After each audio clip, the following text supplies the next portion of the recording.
하나님 아버지 은혜를 감사합니다. 오늘 이곳까지 부족한 종이 주의 말씀을 나누고자 왔습니다. 우리의 헌신이 참으로 즐거운 헌신인지 말씀을 통하여 확인하게 하시고, 즐겁지 않은 헌신이라면 원인을 돌아보게 하시고 참으로 즐거운 헌신이 될 수 있도록 은혜를 베풀어 주시옵소서. 예수 그리스도를 받들어 기도드리옵나이다. 아멘. 시편 110편 1절에서 7절 말씀 제가 한 번 더 봉독하겠습니다.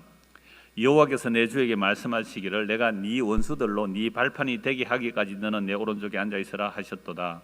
여호와께서 시온에서부터 주의 권능의 규를 내보내시니리 주의 원수들 중에서 다스리소서. 주의 권능의 날에 주의 백성이 거룩한 옷을 입고 즐거이 헌신하니 새벽 이슬 같은 주의 청년들이 주께 나아오는도다.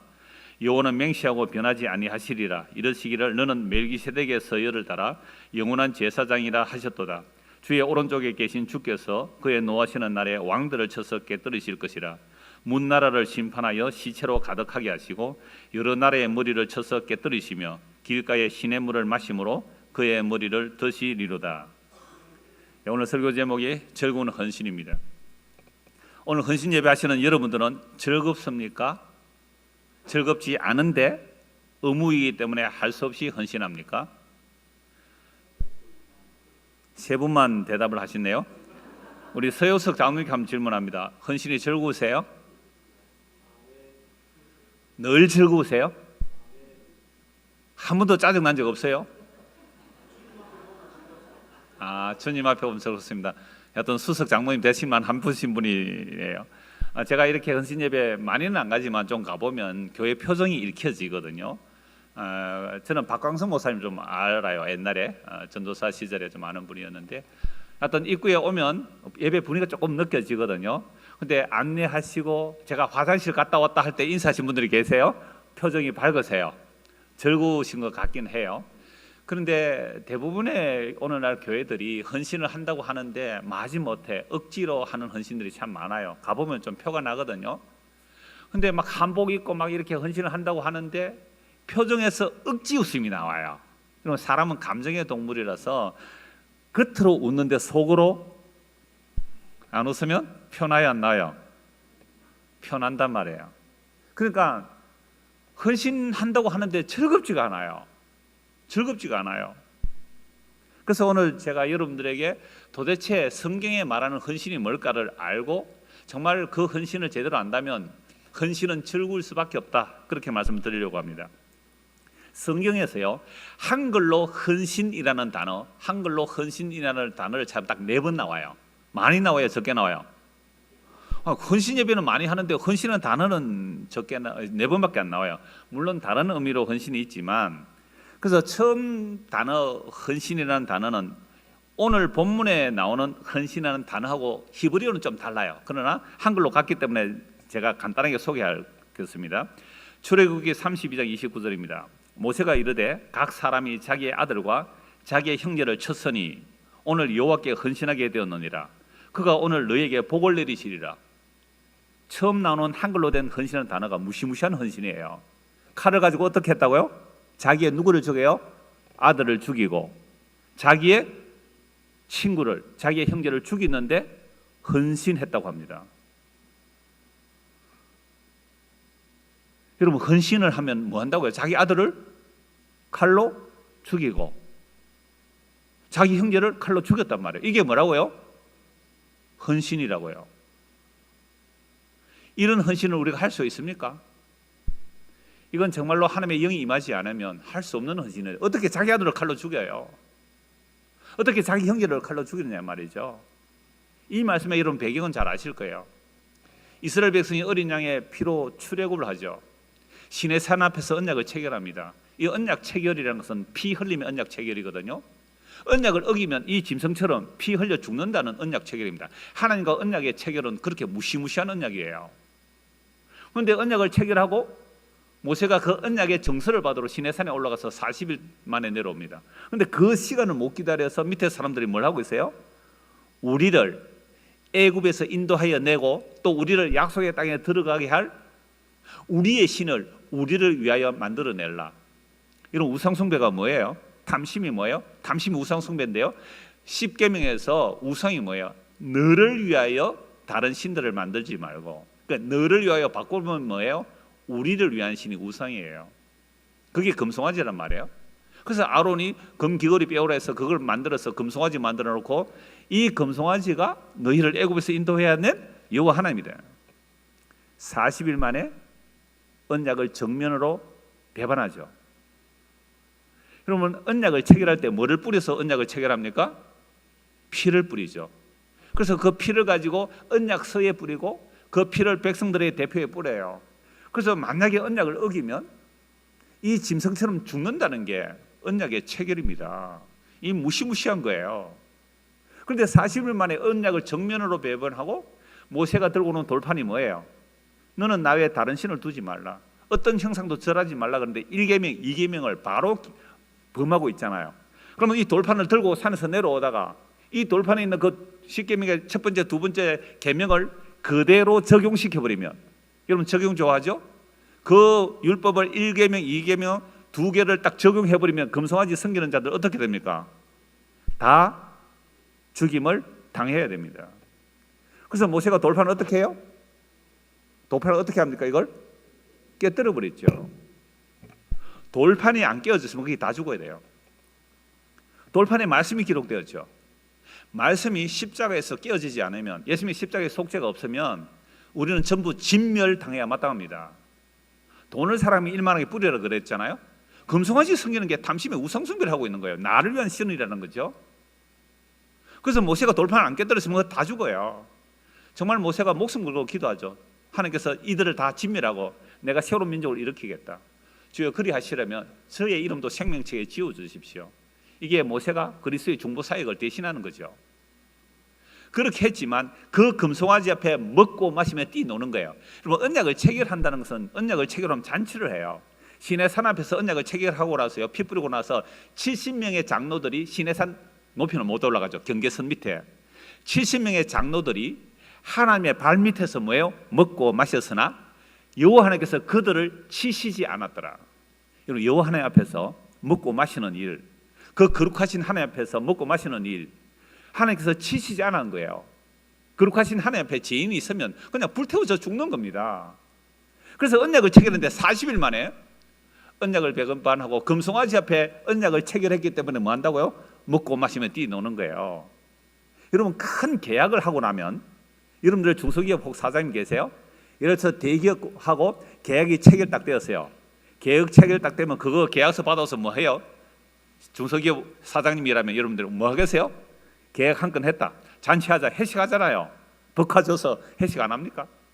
그런 것처럼 하나님과 언약을 체결해서 너무 기뻐서 잔치를 했는데 40일도 안 돼서 금송아지 앞에서 언약을 체결하고 금송아지와 언약을 체결하고 먹고 마시고 있으니 이건 언약을 정말로 배반한 거죠. 모두가 죽임 당해야 됩니다. 그때 모세가 여호와께 헌신할 자 나오라, 여호와께 헌신할 자 나오라 했을 때에 누가 나와요? 레위 지파가 나와요. 야곱의 유언에서요, 시몬과 레위는 그 세겜성에서 잔인한 짓을 했기 때문에 흩어지게 돼 있단 말이에요. 근데 레위 지파는 그때 헌신했다고 흩어지기는 흩어지는데 제사장으로 흩어지고요, 시몬은 그냥 흐지부지 유다에 편입돼서 나중에 지파가 아예 사라져 버려요. 그러니까 야곱의 언약도 성취가 되고 모세의 언약도 그대로 성취가 되는데요, 하여튼 헌신한 자들 레위 지파들이 칼을 들고 와요. 금송아지 앞에 먹고 마시는 우상 숭배자들을 향하여 어떻게 한다고요? 칼로 죽여요. 자기 아들이라도, 자기의 형제라도. 너희들이 헌신했다, 복을 받으리라. 그래서 제사장의 직분으로 흩어지거든요. 여러분, 정말로 무시무시한 헌신 아닙니까? 여러분들의 자녀들을 지금 예수 안 믿고 우상 숭배한다고, 그 아이가 세상에서 아무리 잘 나간다 할지라도 그 아이가 예수 안 믿고 우상 숭배한다고 너는 내 아들 아니야 하고 호적에 파내버리겠어요? 지금 죽일 수는 없잖아요. 여러분, 헌신이라는 것은 사람이 할 수 없는 헌신이에요. 그래서 레위 지파가 이런 헌신을 했다는 것 자체가 하나님의 영이 임하지 않으면 이런 헌신 못하는 거죠. 두 번째 헌신은요, 사사기에서 나옵니다. 사사기 시대 백성들은 자기 소견에 옳은 대로 하죠. 그때 드보라 선지자, 이러면 잘 아시잖아요. 드보라 선지자는 여선지자예요. 그때 바락이 있었단 말이에요. 바락 보고 당신이 적들을 치시어 하나님께서 당신의 손에 붙여줄 겁니다 했는데, 이 남자가 영 믿음이 없죠. 그래서 드보라 선지자 당신이 같이 안 가면 나는 못 가겠습니다. 그러니까 드보라가 그 바락하고 같이 가면서 이 전쟁에서 당신은 영광을 얻지 못한다. 그래서 시스라, 적들이 쳐들어온 그 시스라 장군을 누가 죽입니까? 그 야엘은 여자가 자기 집에 피하여 오니까 그 사람을 시기하고는 그냥 말뚝을 가지고 이 관자놀이에 못을 박아 말뚝 장막 말뚝을 박아서 죽여버리죠. 자, 여기에서 헌신했을 때 이렇게 나옵니다. 제가 읽어드리겠습니다. 사사기 5장 2절과 9절인데요. 이스라엘의 영솔자들이 영솔하였고 백성이 즐거이 헌신하였으니 여호와를 찬송하라. 내 마음이 이스라엘의 방백을 삼으면 그들을 백성 중에서 즐거이 헌신하였습니다. 자, 이 사사기에서 나오는 말씀이 즐거이 헌신이고요. 또 9절에서 즐거이 헌신. 오늘 본문에서도 무슨 헌신이에요?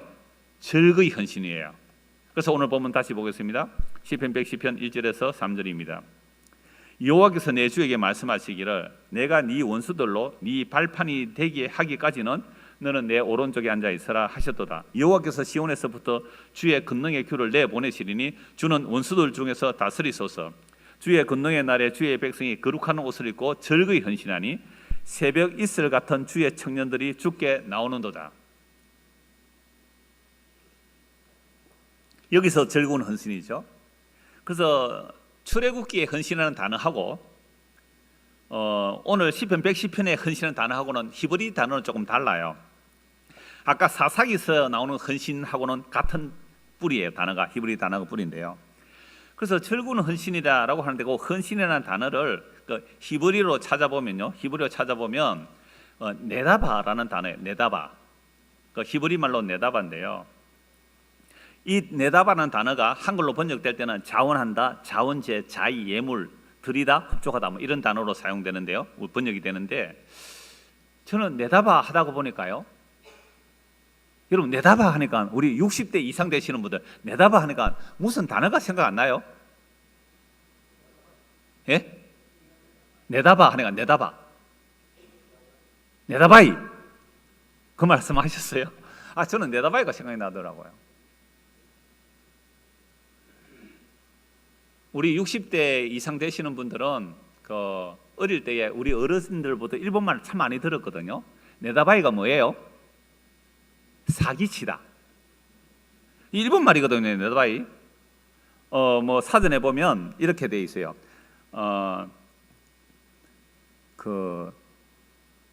남의 재산을 교묘하게 속여 빼앗는 짓. 이게 뭐라고요?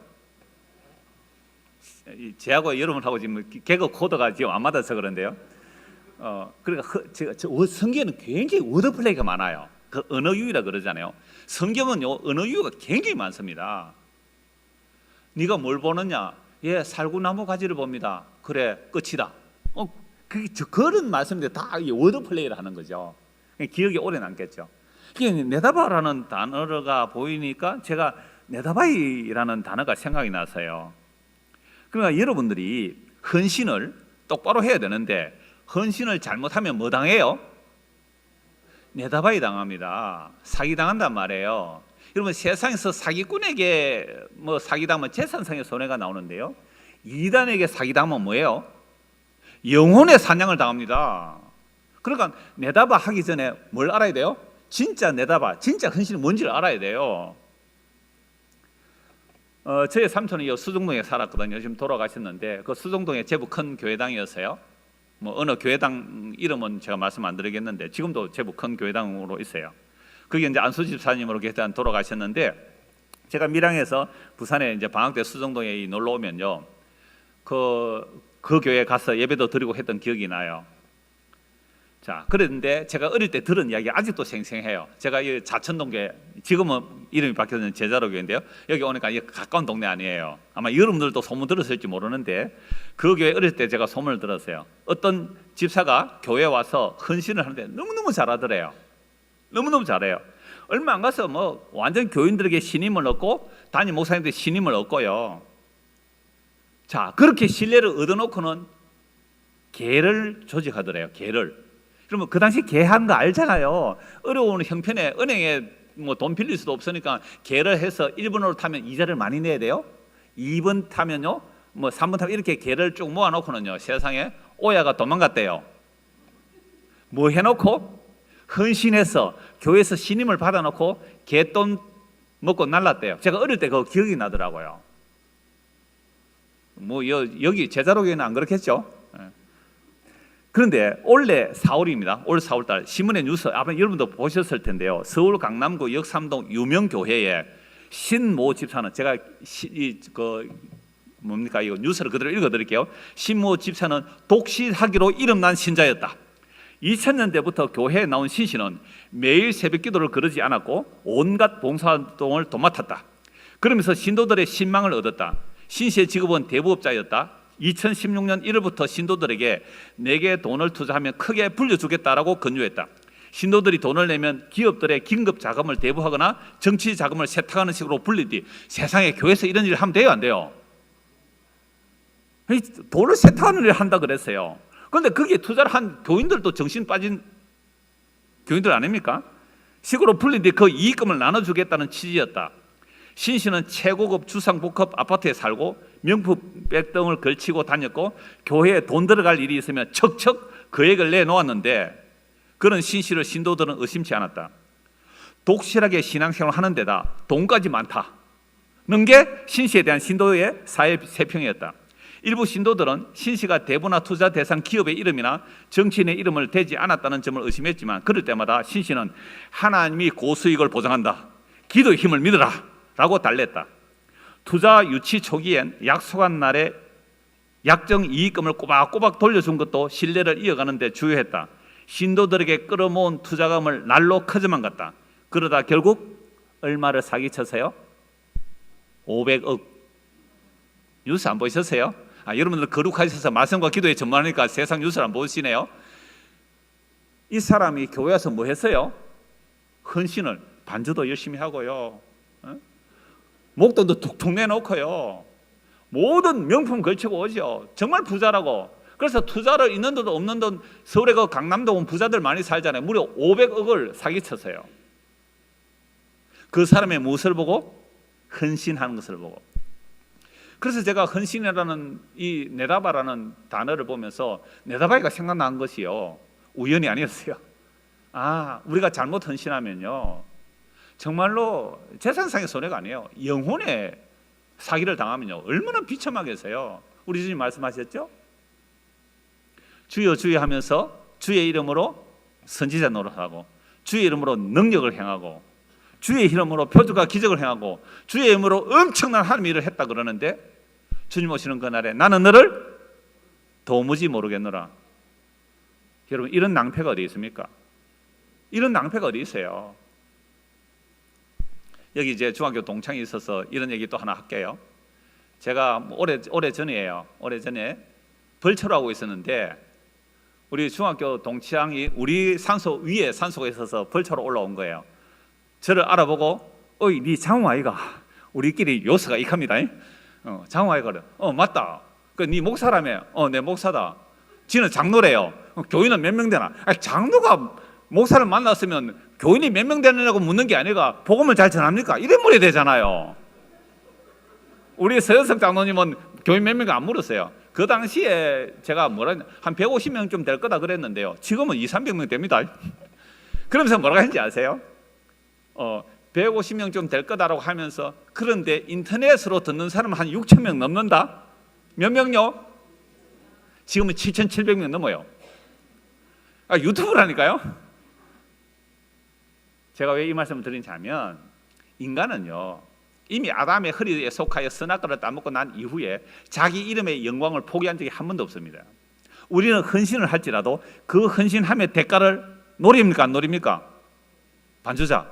반주를 잘하면 하나님께서 복 줄 거라고 생각해서 앉아있는 거 아니에요? 잘 듣고 있어서 제가 이 말씀 드리는 거예요. 반주자는 연주자가 아닙니다. 연주하면 자기가 영광을 받지만 반주는 찬양을 도와주는 진짜 반주예요. 자기는 사라지고 찬양이 주께 돌려지도록 하는 게 반주자예요. 그러니까 우리가 어느 순간도요 목사가요 설교하면서도, 우리 목사님 아니시겠지만 저는요 설교하면서도 제 이름의 영광성을 드러내더라고요. 그래서 정말 부끄러워요 그럴 때는. 그래서 집에 가서 다시 한번 피드백 해보거든요. 그러면서 또 뭐라는지 알아요? 뭐 저 정도는 좀 봐줄 수 있지. 지가 지 설교를 듣고 이런다고 있다고요. 그래서 여러분들 헌신 제대로 알고 헌신해야지. 잘못 헌신하면 뭐 한다고요? 우리 영혼이 사기당합니다. 우리 영혼이 사기당해요. 우리 교회에 얼마 전에 여호와의 증인으로 40년 단위 분에 오셨어요. 복음 듣고 이렇게 오셨는데요. 여호와의 증인 40년, 아들 군에 안 보냈습니다. 여호와의 증인도 군에 안 보내잖아요. 안식교 장로님 두 분과 근사님 한 분이 오셨는데, 안식교는 여자는 근사님이 없어요. 그런데 이제 다른 교회에서 근사 직분 받고 오셨는데, 여러분 아까 제가 와서 목사님 잠시 교제할 때 그 말씀 드렸는데, 이상구 박사 아세요? 이상구 박사 한때 뭐 고기 먹지 말라고 되게 텔레비에 나온 사람 있잖아요. 그 부분이 안식교 교인이었어요. 그러다가 이분이 안식일은 예수님을 말하는 것이지 우리가 안식을 지켜서 구원받는 거 아니다, 이렇게 얘기를 하고 나왔어요. 그분과 교제하는 몇 분들이 이제 우리 교회에 오셔서 등록하셨는데요. 그러니까 저도 이상호 박사하고 이제 통화를 한번 했어요. 그러니까 이상호 박사가 제 설교 듣고 있다 하더라고요. 보세요, 지금 제가 뭐 했어요? 지사랑 했잖아요, 그죠? 이상호 박사도 내 설교 듣고 이런단 말이에요, 제가. 그러니까 제가 중학교 동창 만나가지고 한 말이 뭐예요? 유튜브는 이렇게 듣는다. 제가 우리 교회 설교 시간 그 얘기를 했어요. 자, 그래서 제가 이 말씀 드리는 이유는요, 여호와의 증인 40년 정말 자기 아들 군에 안 보냈다고요. 전과자 만든 거예요. 여러분 그 정도 헌신할 수 있어요? 여호와 하나님을 위하여, 여호와 하나님께서 사랑하라 그랬으니까 군에 보내면 하나님의 말씀을 어긴다고 군에 안 보내고 자기 아들을 전과자로 보냈어요. 여러분 여호와의 증인이 헌신을 잘했어요? 우리가 헌신을 잘했어요? 우리도 군에 한 번씩 안 보내려고 그러죠. 일부러 막 백 써가지고 빼넣으려고. 그러니까 그렇게 감옥에 가서 자기 아들을 전과자 만들려고 헌신한 것이 여호와의 증인이에요. 안식교요? 안식일이 무슨 날이죠? 토요일 아닙니까? 안식일 지키려고 세상에 직장 안 가고요, 일부러 농사지으러 들어가세요. 저 산골에 농사지으러 가서 아이들을 고등교육을 안 시킨 거예요. 최소한 고등학교까지밖에 안 시켰어요. 왜요? 예수님 재림하면 세상 끝이는데. 그 시험부 종말론을 얘기했거든요, 안식교 자체가. 그러면서 안식을 지켜야 제7일 말일 예수 그리스도 재림교회 그렇잖아요. 그러니까 제7일 안식을 지켜야 되고 또 그래야 예수님 재림할 때 구원받는다. 여러분 텔레비 보면요, 여러분 손계문인가 그런 사람이 있어요. 그걸 보고 뭐 또 몇 사람이 있어요. 그러니까 정말로 솔깃하게 말 잘해요. 설교 얼마나 매끄럽게 잘하는지 몰라요. 그런데 그들이 안식교인이에요. 결국은 안식을 지켜야 구원받는다 라는 얘기를 해요. 여러분 예수님께서 안식일 십자가로 완성하셨거든요. 그런데 그런 안식교인이요, 40년 만에 나오면서 안식교인들에게 이렇게 말했대요. 여러분들은 정말로 안식을 지킵니까? 아무도 대답 못 하더래요. 여러분 안식을 지키려면 에어컨 꺼야 됩니다. 지금 전기불 꺼야 돼요. 유대인들은 지금도 안식일 날 불 안 켜요. 그러면 엘리베이터 어떻게 타고 올라가요? 안식일은 아예 세팅이 되어 있어요. 20층부터 20층 문 1층 열리고 닫히고 2층 열리고 닫히고 3층 열리고 닫히고. 왜요? 내가 가서 엘리베이터 문 탁 눌리면 뭐가 돼요? 안식일을 어기는 것이기 때문에. 그렇게 철두철미하게 안식을 지킨 사람들이 진짜 안식일의 주인. 사람이 안식을 위해서 있는 것이 아니라 안식일이 사람을 위하여 있다. 그리고 나는 안식의 주인이다 라는 그 안식의 주인을, 안식을 지킨 사람이 어떻게 해요? 예수를 어떻게 했습니까? 죽여버렸어요. 이게 인간의 자기의라는 겁니다. 율법 지킴의 자기의. 이방인들은 또 다른 자기의를 가지고 예수를 죽여버렸어요. 그래서 안식교에서 몇 분이 여호와의 증인 그 분이 오셔서 제가 보면 알거든. 이렇게 설교하면 밑에 표정을 알아요. 그냥 감사와 감격이에요. 감사와 감격이에요. 물론 얼마나 갈지 그건 아무도 모르는 것이죠. 그래서 제가 오늘 시편 110편의 헌신이 뭔지를 말씀드리려고 합니다. 1절에서 3절을 방금 읽었는데요, 절군 헌신을 한단 말이에요. 절군 헌신. 그럼 도대체 절군 헌신한 이 내용이 뭘까 할 때 1절입니다. 여호와께서 내 주에게 말씀하시기를 내가 네 원수들로 네 발판이 되게 하기까지 너는 내 오른쪽에 앉아 있으라 하시도다. 여러분 성경 좀 읽으신 분들은 이 말씀 다 아시죠? 여호와 하나님께서 자기 오른편에 계신 주에게 말씀했대요. 그러면 이 말씀을 예수님께서 직접 인용하시잖아요. 예수님께서 유대인들을 물으시죠. 그리스도가 누구의 후손으로 오겠느냐? 예, 다윗의 후손으로 옵니다. 유대인들은 너무 잘 알아요. 다윗에 통하여 영원한 왕위를 이어준다 했으니까 다윗의 혈통으로 오는 분이 영원한 왕으로 다스릴 거야. 그걸 기다리고 다윗의 후손이에요. 그러니까 예수께서 이렇게 말씀하시죠. 자, 그런데 다윗이 성령의 감동으로 그리스도를 주라고 고백했는데 어떻게 그리스도가 다윗의 후손이 되겠느냐? 아무도 대답을 못했어요. 지금 시편 110편 1절이 성령의 감동으로 장차 천년 뒤에 오실 그리스도를 주라고 고백했다는 거예요. 이 시간을 초월한 거 아닙니까? 심지어 예수님께서는 아브라함이 나의 때 올 것을 기다리다가 보고 즐거워했다. 유대인들이 놀랐어요. 아니 당신 나이 50도 안 돼 보이는데 당신 아브라함보다 먼저 있었다는 말이요? 내가 아브라함 있기 전에 있었다. 그럼 예수님 자신이 누구라는 말이에요?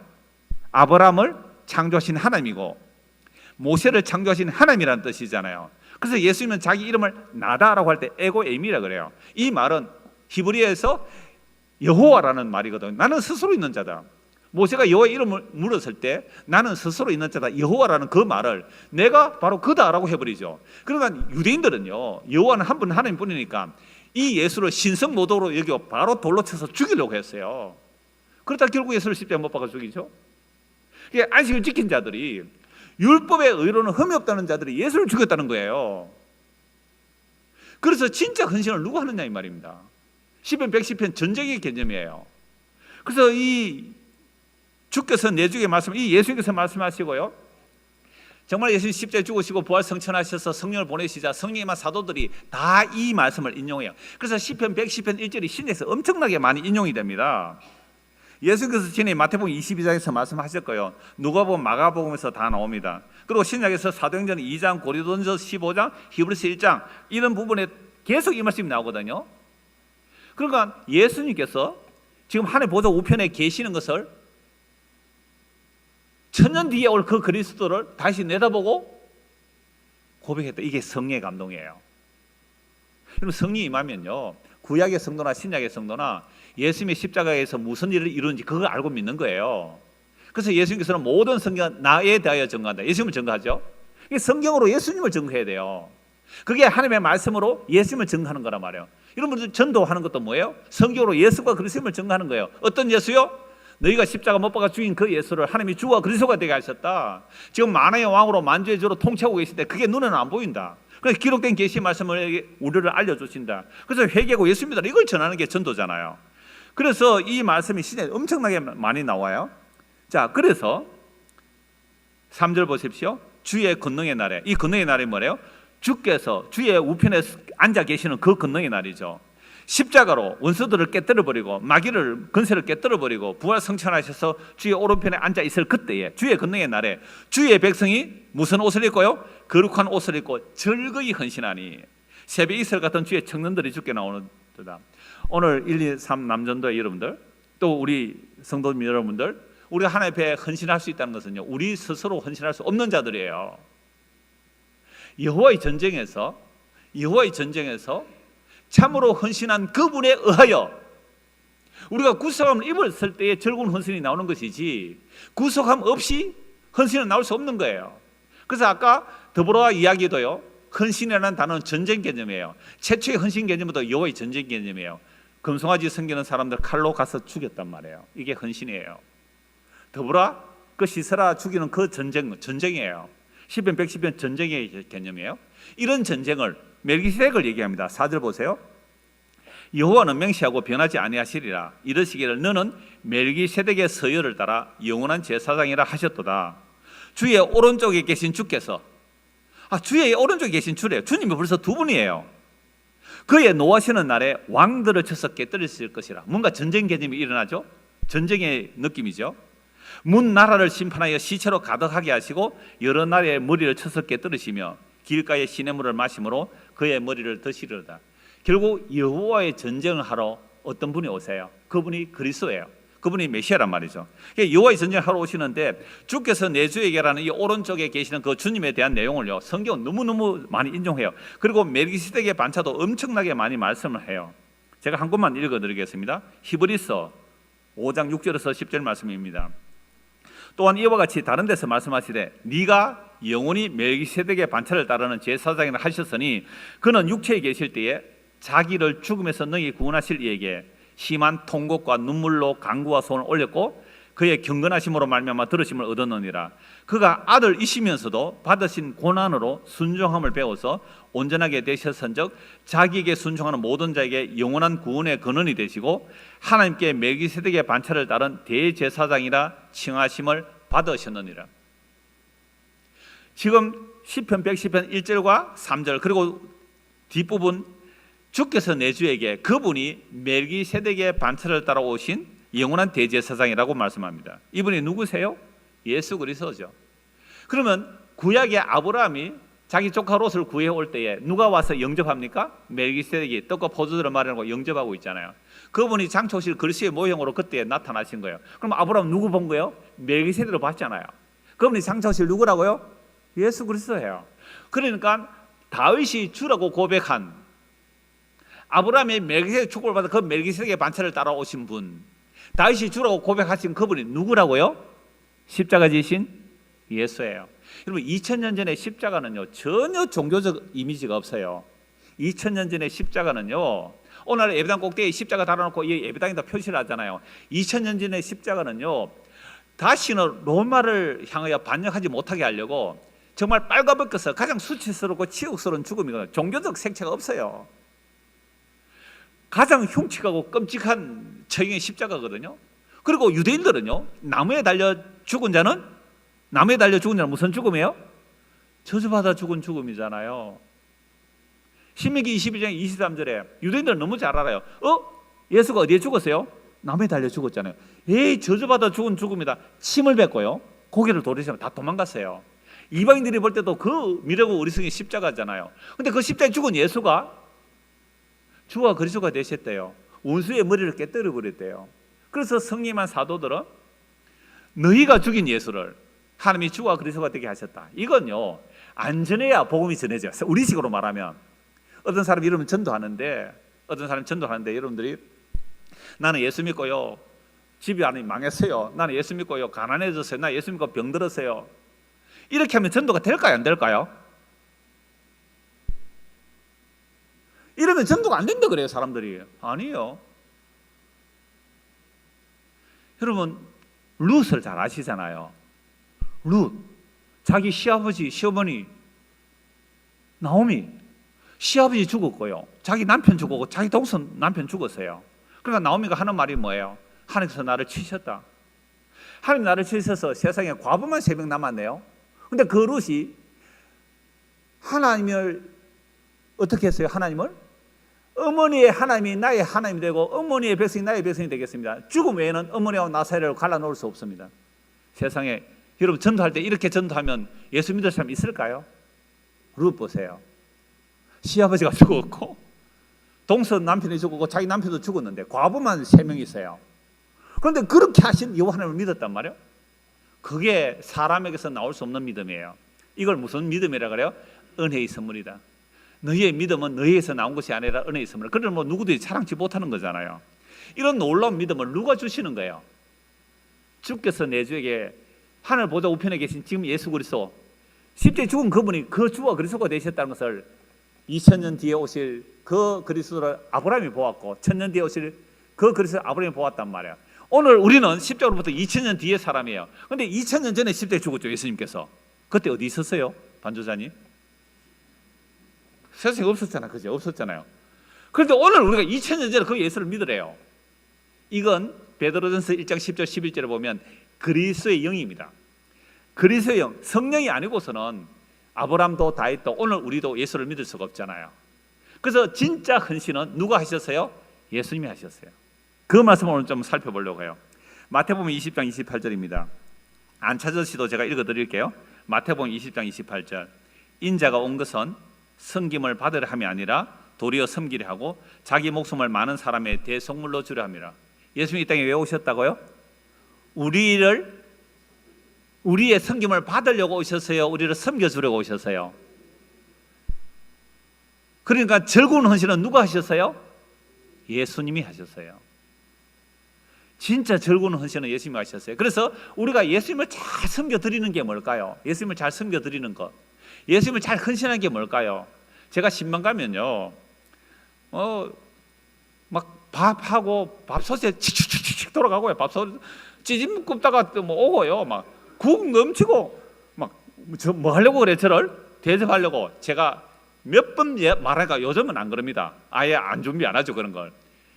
아니, 제가 집사님 댁에 신방 온 것은 내가 집사님 섬기러 왔습니다.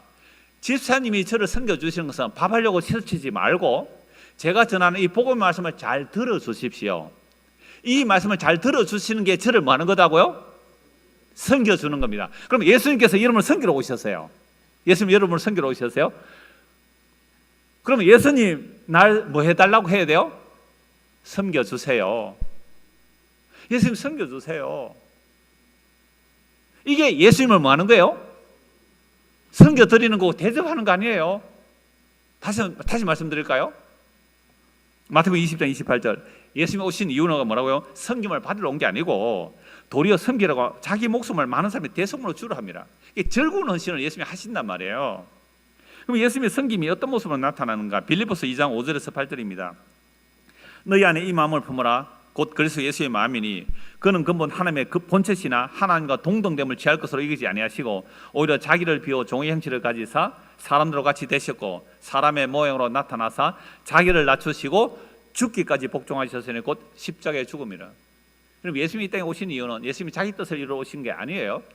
요한복음 6장 38절 40절 보시면 내가 이 땅에 온 것은 내 뜻을 이루러 온 것이 아니라 아버지 뜻을 이루러 왔다.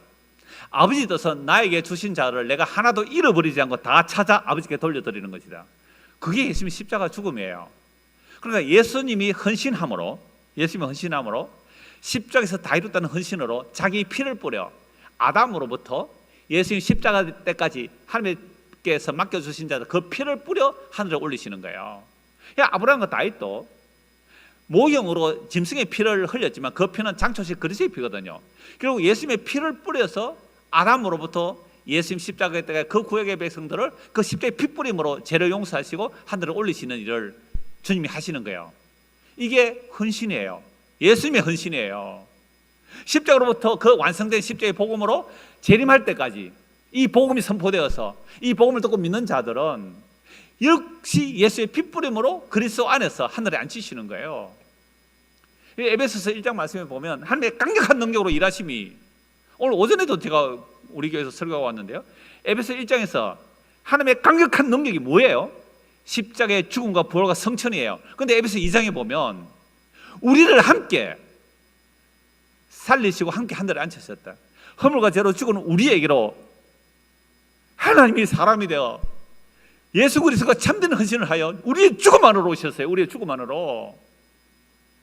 우리는 생명에 관심 없었어요. 생존에만 관심 있어요. 보이지 않는 거 관심 없어요. 보이는 것에만 관심이 있었어요. 그런 우리들을 위하여 진짜 하나님이 우리를 위하여 헌신하러 오셨어요. 어디로? 저주받는 십자가의 죽음으로. 허물과 죄로 죽은 우리 밑으로 우리보다 더 낮아지셔서 자기 죽음으로 우리를 끌어안으시고 우리를 함께 살려내시고 우리를 함께 하늘에 앉히셨다고요. 완료형이에요. 이게 주님의 헌신이에요. 예수님의 헌신이라고요. 여기다가 우리가 무슨 어줍지 않은 헌신을 갖다 붙이겠느냐 말이에요. 이 성령이 임한 바울이 복음을 전하다가 그리스 아테네 갑니다. 사도행전 17장 22절 25절입니다. 바울이 아레오파고 가운데 서서 말하되 아덴 사람들아 너희를 보니 범사에 종교성이 많도다. 내가 두루 다니며 너희가 위하는 것을 보다가 알지 못하는 신에게 라고 새긴 단도 보았으니 그러즉 너희가 알지 못하고 위하는 그것을 내가 너희에게 알게 하리라. 우주와 그 가운데 있는 만물을 지으신 하나님께서는 천지의 주제시니 손으로 지은 전에 계시지 아니하시고 또 무엇이 부족한 것처럼 사람의 손으로 섬김을 받으시는 것이 아니니 이는 만민에게 생명과 호흡과 만물을 친히 주시는 이심이라. 하나님이 사람의 손에 지은 전에 안 계신대요. 하나님은 사람의 손으로 섬김을 안 받는데요. 그럼 우리가 헌신하는 게 무슨 소용이 있어요? 하나님이 안 받는다는데요. 바울 사도가 그리스 아테네 갔으니 절비한 신전들이 있어요. 2000년 전이니까. 저도 이 그리스 아테네 가봤는데요. 지금도 어마어마한 대리석으로 그 어마어마한 신전들이 많이 있어요. 그러니까 제우스 신 아세요? 제우스? 제우스 신, 그리고 바카스 신 아세요? 술신이에요, 술신. 비너스 신 뭐예요? 미의 여신이잖아요. 비너스 신, 바다 하는 사람 포세이돈, 이런 신을 다 섬기고 있는데 신전을 돌아보니까 어떤 신전에 가보니까 뭐라고 써붙여놨어요? 알지 못하는 신에게. 여러분, 알지 못하는 신을 왜 섬겼을까요? 아는 신은 내가 섬겨드릴 테니까, 내가 헌신할 테니까 복 주세요. 근데 만약에 내가 알지 못하는데, 야, 너 제우스는 섬겨도 나는 안 섬겨 하고 해코지 할까 싶어서 예방 차원에서 알지 못하는 신에게, 이걸 만신전이라고 그래요. 판테온 신전, 범신전이에요. 거기에 제사를 드리는 거예요. 바울이 보고 소위사에서, 여러분들 참 범사에 종교성이 많군요. 여러분, 우리나라 사람도 범사에 종교성이 많아요. 그래서 뭐 부뚜막에도 빌고 나무에도 빌고 돌에도 빌고 얼마나 많이 빌어요. 이 동네에, 자청도 동네에도 구석구석에 정월 대보름에 가보면요, 구석구석에 뭐 이렇게 뭐요, 저 뭐 시루떡하고 뭐 콩나물하고 막 갖다 놓은 게 있어요. 참 죽을 싫은 신이다, 그지요? 길에서 그 음식 드리고 복 달라고 그 갖다 주는 그 신 섬기는 그 사람 어리석었잖아요. 그래, 너무 안타까워서, 여러분들, 진짜 하나님은 사람의 손에 성경을 받는 게 아니고요, 만민에게 생명과 호흡과 마음을 주시는 분이에요. 그래서 하나님이 우리를 위해서 헌신하셨어요. 하나님이 우리 위해서 헌신한 게 뭐예요? 십자가의 죽음이에요. 그 헌신을 제대로 받고 나면, 요 그게 하나님의 사랑의 확정이거든요. 십자가의 죽음이 우리를 향한 하나님의 자기 사랑의 확정이에요. 로마서 5장 8절, 우리가 죄인 되었을 때에 그 아들의 죽으심으로 그 하나님의 사랑의 확정을 가지고 우리에게 찾아와요. 내가 너를 목숨 바쳐 살려내었다고. 그 헌신을 받아야 돼요. 그래서 내가 헌신하기 전에 먼저 헌신을 받으세요. 내가 헌신하기 전에 먼저 헌신을 받으세요. 그래서 제가 아까 질문했잖아요. 여러분, 헌신이 즐겁습니까? 항상 즐겁습니까? 가끔씩은 힘들어요. 그럼 가끔씩 힘들 때 어떻게 해야 즐거운 헌신이 될까요? 돌아가세요. 기초로 돌아가세요.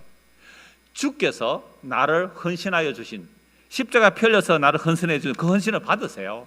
그럴 때에 기쁨과 자원함으로 헌신이 나올 수가 있습니다.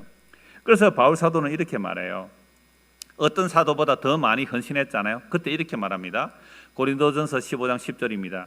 그러나 내가 나된 것은 하나님의 은혜로 된 것이니 내게 주신 그의 은혜가 헛되지 아니하여 내가 모든 사도보다 더 많이 수고하였으나 내가 한 것이 아니요 오직 나와 함께 하신 하나님의 은혜로다. 제대로 된 헌신은요, 목숨 바쳐 헌신했는데, 전 재산을 다 바쳤는데도, 내 목숨을 다 드렸다 할지라도 뭐가 아니요? 내가 아니요 하나님의 은혜가 헛되지 아니하여 이렇게 헌신했나이다. 그러면 교회에서 헌신 잘했다고 자랑할 사람이 나올까요? 안 나올까요? 못 나오죠. 내 목숨을 바쳤을지라도. 서장로님, 목숨을 바쳐 헌신해도 자기 자랑할 거 없습니다. 제가 전할 때 그랬거든요. 수석 장로님이 되셨네요. 이러니까 뭐 제가 한 게 있습니까? 교인들이 잘 이쁘게 봐줘서 그렇죠, 이러더라고요. 정말 그래요. 우리가 주님 오시는 그날까지 가장 먼저 내가 먼저 헌신을 받으십시오. 그 받은 헌신이 있다면, 여러분, 이게 사랑이거든요. 그 사랑 받으면 즐거이 헌신이 되는데, 제가 우리 교회 설교할 때 자주 예를 들어요. 여러분, 우리 요즘 젊은 20대? 10대? 조숙에서 10대 아이들이 자기 방 청소 잘 해요, 안 해요? 10대 자녀 둔 분 자기 방 청소 잘 해요, 안 해요? 잘 안 해요. 아침에 잘 일어나지도 안 해요. 근데 지가 좋아하는 여자친구가 있어요. 혼자 좋아하는 여자친구가 있어요. 근데 그 여자친구가 이사한대요. 그럼 어떻게 해요? 이 아이가 부르면 새벽부터 가서, 그죠? 새벽부터 가서 아침부터 저녁까지 이삿짐 다 날려고 청소 반들반들 해주고, 뭐라고 해요? 즐겁다고, 기쁘다고 해요. 감성이 별로 아니, 그거 말려서 될 거예요? 사랑은 말리는 게 아니에요. 그래서 오늘 어떤 분이 정말 고난 가운데 오신 분이 계시는데, 제가 그분에게 그랬어요. 집사님, 주님의 그 사랑 헌신, 그 섬김, 그걸 먼저 받으세요. 내가 이걸 안 하면, 이 헌신을 안 하면 하나님께서 복을 안 줄 것 같아서 헌신한다는 거, 그거 신과 거래하는 거잖아요. 내가 이런 헌신을 안 하면 하나님께서 나에게 벌을 줄까 봐, 또는 재산상의 손해가 날까 봐 헌신하는 것, 이거 전부 종교성이에요. 그런 잘못된 헌신을 강요하는 게 모든 이단들입니다. 우리 교회 신천지 다니다 온 사람들 많거든요. 10년 동안 다니다가 신천지, 여호와의 증인, 또 이재로 만민성결교회, 또 안식교, 그 교회는 그런 사람 옵니까? 아니, 다른 사람도 옵니다. 이런 분들이 와서 하는 고백이 뭐냐 하면, 왜 복음을 듣고 왔느냐. 제가 아까 목사님 교제하면서 그랬어요. 저는 아무것도 할 줄 모르는 사람인데 그저 십자가라는 이 복음의 본질만 전합니다. 그랬더니 이분들이 와서 정말 감사하고 감격하는 거예요. 1시간 반을 차 타고 오는데요, 감사하고 감격해요. 그거 누가 하라 그랬어요. 저는 멀리서 오지 말라 그래요. 힘드니까. 그런데 주께서 나를 섬겨주신 그 십자가로 완벽하게 헌신해 주고 그 주님의 은혜가 너무 감사하니까 와서 기쁘고 감사함으로 섬겨요. 기쁘고 감사함으로. 그게 연보의 정신이거든요. 고린도후서 8장 9절입니다. 우리 주 예수 그리스도의 은혜를 너희가 알거니와 부요하신 이로서 너희를 위하여 가난하게 되심은 그의 가난함으로 말미암아 너희를 부요하게 하라 함이라. 참으로 부요하신 하나님께서 자기를 비워 종의 모습으로 가난해지심은 우리를 뭐하게 하려고요? 부요하게. 그럼 뭐에 부요하게 해주시는가요? 우리의 영혼에. 우리 영혼의 부요함. 믿음의 결국은 영혼의 구원이에요. 그 부요함. 그래서 고린도서 8장 1절 5절 이런 말씀이 있습니다. 형제들아, 하나님께서 마게도니아 교회들에게 주신 은혜를 우리가 너에게 알리노니 환난의 많은 시련 가운데서 그들의 넘치는 기쁨과 극심한 가난이 그들의 풍성한 여부를 넘치도록 하게 하였느라. 여러분 좀 이상한 거 아니에요? 환난의 많은 시련 가운데, 환난의 많은 시련 가운데 그들의 무엇으로요? 넘치는 기쁨과. 여러분, 환난의 많은 시련이 있는데 여러분 안에 넘치는 기쁨이 있다면 예수님께서 여러분들에게 살과 피를 흘려서 헌신해 주신 결과입니다. 이걸 사랑이라 그래요. 넘치는 환난입니다. 넘치는 환난. 환난의 많은 시련 가운데, 극심한 가난 가운데 넘치는 기쁨과 풍성한 연보. 여러분, 이게 사람에게 될 수 있는 가능한 일이에요? 이게요, 진짜 주님의 섬겨주심을 받는 자들, 죄를 알지도 못하신 에게 죄를 삼으시고 우리가 하나님의 의가 되게 했던 그 복음을 듣고 믿는 자들에게는 진짜 이 헌신이 나와요. 근데 우리 교회에서 제가 이 복음을 전했을 때에 이런 헌신이 많이 나왔을까요? 적게 나왔을까요? 11조 잘 하던 사람이 11조 잘 안 해.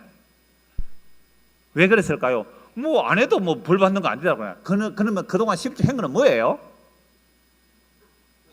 즐거운 헌신이 아니라 거래한 거야. 이거 안 하면 복 못 받을까 싶어서. 하나님이 뭐가 가난해서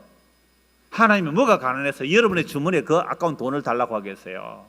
하나님 그런 거 안 받는다 그랬잖아요. 사도행 10지 안 받아요. 하나님 성기 안 받아요. 우리가 하는 헌신은 그 은혜에 감사해서 나눔이에요. 그게 연보의 정신이거든요. 그게 복음을 전하는 일에 서든지 무슨 일을 하든지 간에. 그러니까 즐거운 헌신이 아닌 것은 억지가 되는 거예요.